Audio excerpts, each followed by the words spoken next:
a thing of beauty. And where are we today on Zambo TV? We're in the Bobcave. Welcome and hello. Today we're looking here at a ruby rod. This ruby rod is part of a laser unit from actually a British tank. This ruby rod fastens into an assembly here and a flash tube sits in this other part at the side. Right, I'm trying not to speak flash tube. Flash tube. Briefly.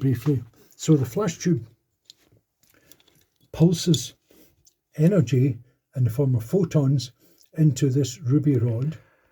The electrons are excited and jump state from a lower state to a higher state and then back to a lower state, and in doing so they release other photons. Right, so I'm going to jump back in. We had a chat before I started filming. The flash plate, did you call it? Yeah, it's a flash tube. The flash tube is similar to what you'd have in a camera, camera flash. Yes, a camera flash tube. Now, there's an interesting metaphysical thing happens when, right. Once there's enough energy built up inside this, in this ruby rod, one end's machined to give 95% reflectivity. So that reflects back in on itself? Well, no, one that's 100% reflects back in. Okay. There's one at 95%. So when the energy is built up enough inside of the photons jiggling back and forth, effectively the thing lasers, or you have a laser and it pulses light. Photons come out one end. Quite often there's a rotating mirror or some other mechanism in it to make it pulse. Yeah, do some other bits and pieces. Okay. So this would produce an infrared light. Which is now you told me something interesting earlier on. As the photons go into the ruby tube, you get an electron build, a photon build up? You get a photon build up because around the atom you have electrons, and as electrons jump from one shell up to another one, that movement of shell, which takes energy to make it do that, it then moves to a different shell and it releases a photon of light, if you like, a photon. That's one. This is God stuff. Yeah. I mean, this is just fabulous, isn't it? Drops back to the zero state, and in doing that emits another photon. So effectively, for excitement, you get two photons. Those two photons can bump into other electrons and cause those to excite and produce more photons, and so it goes on. So effectively, the unit oscillates in the subatomic region. Bob. Well, see, if nobody likes this, we're getting down to atoms in the Bobcave. Well, there's a thing called the Niels Bohr model, which is to do with, he worked out about the electrons and shells and things moving from a lower energy state to a higher energy state on it.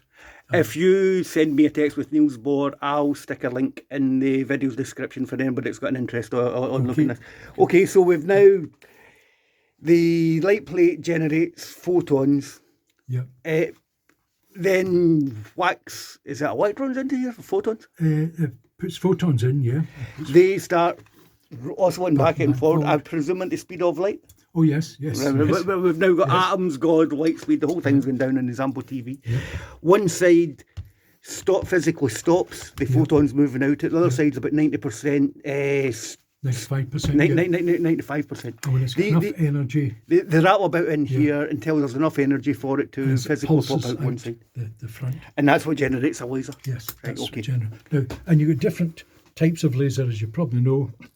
Most common nowadays are like for cutting things are gas lasers. They use a gas material, but it's the same principle on it.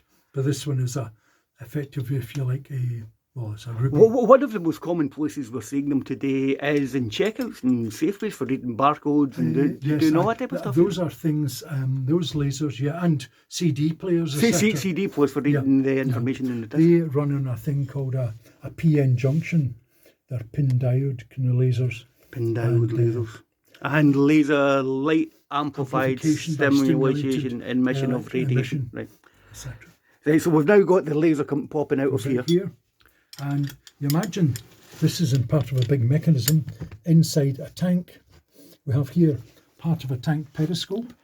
So that's a prism on the back Prism, of... yes. Right. And if you're in the tank and you want to see out, this lifts up anyway or closes down to let you look to see where you're going. So do you think that's like a safety in case someone's firing at the tank? Yes, in case anything comes through here, it would hit this piece of So where metal. would the laser sit? It's in quite a large unit. I actually bought, of all things, a tank laser range finding unit, and of all places... Sorry about this, Bob. I speak too much in these videos. You bought a tank laser range finding unit. Okay, we need to get out of there for the bigger... the barrels in Glasgow. Was the rest of the tank in other phones? I don't know why this chap had a laser tank finder. Did he know what it was? Not really, no. Just a big bit of electronic other military equipment, which is all green painted as well, which was a bit odd, etc. Having said that, there were parts missing, but the main unit was there. And I remember speaking to a relation of my wife's who worked in Barnstroud, and he said, "Oh, that's..." Barnstroud were an optics company. Optics company, which made these. Yeah. Made by Barnstroud. Oh, and that's he said, "Oh, that's a Mark V. Yeah, we make them, Well, it was a contemporary unit. Well, at that time, contemporary, but I take it was out of use by the time somebody was selling it at the Barrows as a laser range. But for a curio, it's an interesting thing to see this nice piece of ruby here. So it's a laser rangefinder. How would they work out the distance? Yes. Does it reflect back? It fires this infrared pulse out to a distance of, I don't know, maybe mile and a half. Well, these things can technically go to the moon, can't they? No, they're very far away. And then the reflection comes back from your target, and it's worked out inside by effectively a computer, and it knows the time the pulse left the laser unit. This must comes be back. It's a very small time. Well, if you think it sounds 340 metres per second or something, but light is thousands. 186,000 miles per hour. Run that one past us again, Bob. 186,000 miles per hour. Or 300,000 kilometres. So these things are sensitive enough to pick up variations in... Well, the pulsing coming out isn't... they'll be putting bursts of laser light out because it's a rotating mirror assembly. So the laser hits a rotating mirror assembly, which makes the thing pulse. Then at some point it comes up through some kind of... Yeah, there's more gubbins inside it where the laser arch will come out. This thing's just fabulous. Fabulous. So there's a prism on the back of it. And that would sink on the tank body someplace. Yes. There was a lot more to it, but I've thrown a lot of it out as I don't have a lot of use for a tank laser range finding unit. Honestly, Bob. In the workshop, it's not that.